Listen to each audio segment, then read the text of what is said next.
Welcome to Road to Cat 99. So less than 48 hours left for your final exam.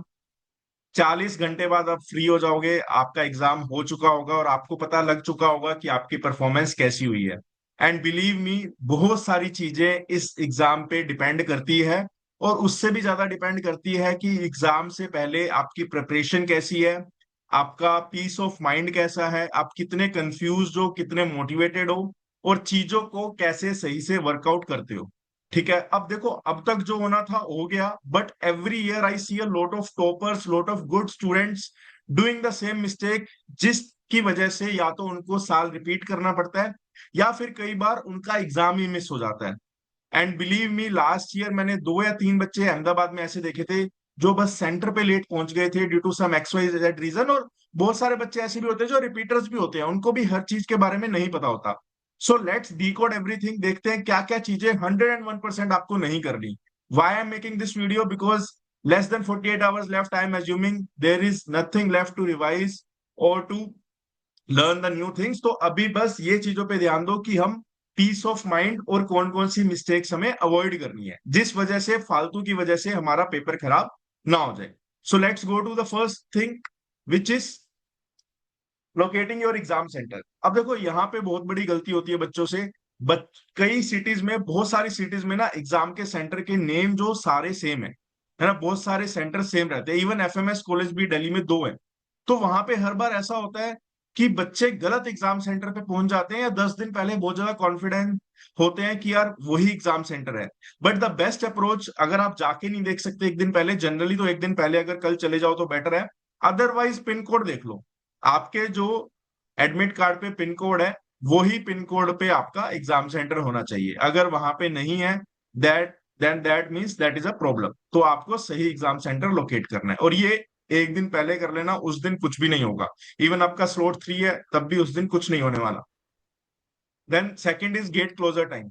अब हर admit card में gate gate closure time लिखा होता है और एक एंट्री टाइम लिखा होता है। एंट्री टाइम इज जब आप एंटर कर सकते हो, गेट क्लोजिंग टाइम इज कि उसके बाद कोई भी एंटर नहीं कर सकता। बिलीव मी, आपको लग रहा होगा कि यार 1-2 मिनट से क्या होता है, but they are very very very strict, right. मैं 5 साल से देख रहा हूं, अगर गेट पे क्लोजिंग टाइम लिखा है 12 बजे का, तो गेट एकदम से 12 बजे बंद हो जाएगा। उसके बाद कुछ नहीं होने वाला, एग्जाम ओवर हो जाएगा। उसके बाद आप किसी को बुलाते रह जाओगे, कुछ करते रह जाओगे। तो गेट क्लोजर टाइम से 1 मिनट पहले भी एंट्री अलाउड रहेगी, बट गेट क्लोजिंग के बाद कुछ भी अलाउड नहीं रहता। तो गेट क्लोजिंग टाइम से पहले आपको एंटर होना ही होना है। Third thing is living things for the last day. अगर आपको लग रहा है आपको फोटो कार्ड लेके आनी है, अगर आपको लग रहा है आपको पेन चाहिए, अगर आपको लग रहा है आपको ये टॉपिक रिवाइज करना है, अगर आपको लग रहा है कि आपको एक छोटा सा टॉपिक भी फॉर्मूला रिवाइज करना है, तो आई वुड सजेस्ट कि सैटरडे के लिए कुछ भी मत रखो। राइट, सैटरडे को बस आपको चिल करना है, आपको सोचना है कि एग्जाम मुझे कैसे देना है, कैसे नहीं देना। आपको जो आपका फ्यूचर संडे है बस उसको इमेजिन करना है, देखना है क्या क्या हो सकता है, कैसे कैसे मैं एग्जाम करूंगा। But do not leave anything for the last day. Last day अगर कुछ करोगे तो दिमाग दूसरी तरफ जाएगा, है ना, और उससे आप लो फील करोगे। तो वैसा लास्ट दिन के लिए कुछ भी नहीं रखना। Then fourth point is not getting proper sleep, just to revise extra topics, just to revise extra formulas और just to have multiple revision on your part. बच्चे बार बार क्या करते रहते हैं जी, बच्चे बार बार पढ़ते रहते हैं और सोने में लेट हो जाते हैं, जिसकी वजह से नेक्स्ट डे का जो स्लीपिंग शेड्यूल है, जो साइकिल है, वो पूरा बिगड़ जाता है और उसकी वजह से आपकी परफॉर्मेंस बहुत ज्यादा इंपैक्ट होती है। ये आप आज रियलाइज नहीं करोगे, ये उसी दिन रियलाइज होता है बच्चे को, और हर बच्चे को नहीं होता, बट 5% 10% बच्चों को होता है और शायद आप उन 5-10% में हो जाओगे। तो instead of revising multiple things again and again, जो कि करनी चाहिए, बट एक पॉइंट के बाद उसको छोड़ दो, है ना, क्योंकि एक पॉइंट के बाद वो चीजें उतना मैटर नहीं करती जितना आपको लग रहा है। Then fifth point is Aadhaar, photo, admit card, light clothes plus slipper. Exam देने जा रहे हो, कुछ भी आता है या नहीं आता, इनके बिना आपकी एंट्री नहीं होगी। आधार कार्ड लेके जाना है, फोटो लेके जानी है अपनी, एडमिट कार्ड लेके जाने हैं, एडमिट कार्ड पे सारे इंस्ट्रक्शंस है वो पढ़ के जाने हैं। और जो भी क्लोथ्स पहनोगे वो बहुत हैवी जैकेट्स और ये सब मत पहनना। Right, try to avoid the clothes which have a lot of buttons, which have lot of zips. और स्लीपर पहनना, शूज बहुत सारे सेंटर्स में अलाउड नहीं रहते। Then do not over use rough sheet. Right, so rough sheet according to the rules, आपको एक notepad मिलता है A5 साइज का, है ना। वो नोटपैड में अराउंड 20-30 पेजेस होते हैं। डबल साइड काउंट करोगे तो you can say around 50-60 pages होते हैं। बट बहुत बार पर्सनली मेरा हर बार वो नोटपैड खत्म हो जाता है, right? So if you are someone who requires a lot of rough paper for calculations, और अगर आपको लग रहा है कि आप एक्स्ट्रा नोटपैड मांग लोगे और वो दे देंगे, तो ऐसा नहीं है। It's completely up to them. कई बार उनके पास बहुत सारे पड़े होते हैं but they still disagree to give extra notepad. तो आपको ध्यान रखना है कि अगर आप एक नोटपैड मिला है तो आपको एक नोटपैड में ही सारी वर्किंग अपने आप की पूरी करनी है। Do not start the exam too early. अब इसका क्या मतलब है सर, जितने बजे एग्जाम स्टार्ट होगा उतने बजे स्टार्ट होगा? ऐसा नहीं होता। जैसे आप जाओगे, लेट से आपका 8:30 का स्लॉट है, 8:30 है ना, 8:30 से पहले लेट से 8:15 पे आप स्क्रीन पे क्लिक करोगे ना स्टार्ट नाउ, तो वहां पे लिखा आ जाएगा 14 मिनट्स लेफ्ट। द 5 मिनट बाद करोगे तो लिखा आ जाएगा 9 मिनट्स लेफ्ट। तो जब 8:30 हो जाएंगे ना, एग्जाम हॉल में पूरा हल्ला मच जाएगा, राइट? स्पीकर्स पे अनाउंसमेंट होगी कि यार आप अपना एग्जाम स्टार्ट करो, एग्जाम स्टार्ट करो, एग्जाम है started, please log in, please click on start. तो उसमें बहुत सारा शोर होता है। तो अगर आपने तब स्टार्ट का बटन क्लिक किया, right, for the next 1 minute आपको कुछ भी पेपर में समझ नहीं आएगा, बिकॉज आपके अराउंड इतनी नॉइजेज होती है, इतना गंदा इन्वायरमेंट हो जाता है। तो आई वुड सजेस्ट कि आप 30-40 सेकेंड एग्जाम को लेट स्टार्ट करो। अब बच्चे के मन में डर होता है कि सर 30-40 सेकेंड्स मैं बाद में स्टार्ट करूंगा, सारों ने पहले कर लिया तो क्या होगा? कुछ भी नहीं होगा। जैसे आप मॉक देते हो, मॉक में क्या होता है, जब आप क्लिक करते हो उसके बाद से 2 घंटे काउंट होते हैं। तो वहां पे भी वैसे होगा। लेट्स सपोज आपने 30 सेकेंड एग्जाम लेट को स्टार्ट किया, राइट? अब जब सबका एग्जाम खत्म हो जाएगा तब आपके पास 30 सेकेंड्स होंगे, आपका 30 सेकेंड्स बाद ही खत्म होगा। अगर आपने 2 मिनट बाद क्लिक किया तो आपका एग्जाम 2 मिनट बाद स्टार्ट होगा और 2 मिनट बाद ही खत्म होगा। जनरली उनके पास डेटा आ जाता है, अगर कोई बच्चा मिस कर देता है क्लिक करना, तो 1 मिनट के अंदर अंदर कर लेना, otherwise they will take your name and they will ask you to start the exam, but उसमें भी कोई दिक्कत नहीं है। Then do not focus on others. 80% students is poor than you, believe me. अगर आप कैट का डेटा देखोगे, I am making a next video on this also, कि अगर आप डेटा देखोगे 80% स्कोर करना उतना ज्यादा डिफिकल्ट नहीं है। But then a lot of students fail to score 80%। And I hope कि जो वीडियोस देख रहे हैं उनका एटलीस्ट 70-80% से ज्यादा परसेंटाइल तो आने ही वाला है ना? तो आप हर जगह देखोगे ना, यूट्यूब पे, फेसबुक पे, व्हाट्सएप पे, राइट, तो ऐसे बंदे मिलते हैं जो अनप्रिपेयर्ड होते हैं, जिनको कुछ पता नहीं है। व्हाट्सएप में भी देखोगे 1000 बंदे होते हैं, 800 उनमें से इनएक्टिव रहते हैं।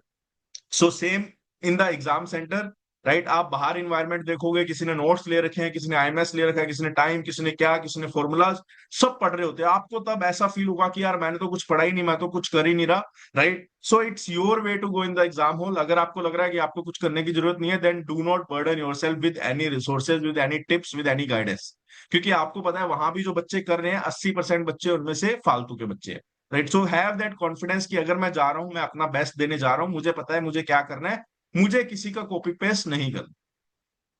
Then over spend but do not compromise. बहुत सारे बच्चे क्या होते हैं ना, दिन में पिज्जा खा लेंगे, बर्गर खा लेंगे, सब कुछ करेंगे पूरा साल, बट कैट एग्जाम दिन पे इतनी सेविंग्स करने लग जाते हैं यार। मैं तो, अगर मेरा सेंटर दूर है, मैं तो रेलवे से जाऊंगा, मैं तो बस से जाऊंगा, मैं अपनी गाड़ी नहीं ले सकता बिकॉज 500 रुपए एक्स्ट्रा देने पड़ रहे हैं, राइट? हो सकता है आपके पास कोई फाइनेंशियल प्रॉब्लम हो, बट आप एमबीए करने जा रहे हो, 25 लाख 30 लाख वहां पे लगाने के लिए रेडी हो, तो इतने बड़े एग्जाम के लिए अगर आपको एक दिन पहले जाके होटल लेना पड़ सकता है तो ले लो यार। 2-3 हजार लग रहे होंगे अभी के लिए ज्यादा, बट ले लो, है ना? कई बच्चे ई रिक्शा पे डिपेंड हो जाते हैं, कई बहुत सारे फैक्टर्स होते हैं, मेट्रो पे डिपेंड हो गए, कल को कुछ भी हो सकता है। और एक बार अगर कुछ हो गया तो अगर आप एग्जाम देने नहीं पहुंचे, 50 बच्चे भी नहीं पहुंचे, तो किसी को कोई फर्क नहीं पड़ने वाला। ये एग्जाम कभी भी रिपीट नहीं होने वाला। तो ऐसी गलती मत करना फालतू के सेविंग्स के चक्कर में। और ऐसा मैं इसलिए कह रहा हूं क्योंकि बहुत सारे बच्चे, इवन कभी कभी मैं भी सोच लेता हूँ यार, मैं कैब से क्यों जाऊं, मैं तो ये रिक्शा ले लेता हूँ, ये 10 रुपये, कैब 200 लेगी। But this is very very big day for all of you. तो आप ऐसी गलतियां इस दिन पे मत करना, बाकी कभी भी करते रहना, right? Then peace of mind has a value which no one can realise until and unless it gets disturb, right? एक पीस ऑफ माइंड होता है। अब जैसे अगर नॉर्मल हम सिचुएशन में है तो हम कह सकते हैं हमारा पीस ऑफ माइंड अच्छा है। बट अगर आपके साथ कुछ ऐसा हो गया, किसी ने आपको गाली दे दी, आप घर वालों से लड़ लिए, आप रिक्शा वाले से लड़ लिए, आप वहां पे गार्ड से लड़ लिए, आप कुछ भी हो गया, है ना, आप फोन में देख के कुछ भी डिस्टर्बिंग हो गया आपका उस दिन, तो आपका peace of mind completely disturb हो जाएगा। और 101% वहां से आपका एग्जाम उतना अच्छा नहीं जाने वाला। तो सबसे पहले उस दिन उठ के अपने पीस ऑफ माइंड को प्रायोरिटी देनी है। कोई बात कर रहा है तो करो, कोई नहीं कर रहा तो मत करो। मेरा तो सिंपल फंडा ये रहता है, कान में ईयरफोन लगा लो, किसी से ज्यादा बातें मत करो, अपने घर वालों से भी, अपने बंदी से भी, अपने बंदे से भी। और अपना एग्जाम सेंटर जाओ, गार्ड से भी मत करो सबको जी हाँ जी सॉरी जी यस जी, 50 रुपए मांग रहे कोई इसको 100 दे दो, कुछ भी करो बट अपना पीस ऑफ माइंड डिस्टर्ब मत करना। ये डिस्टर्ब हो गया तो आगे बहुत कुछ इंपैक्ट होने वाला है डेफिनेटली।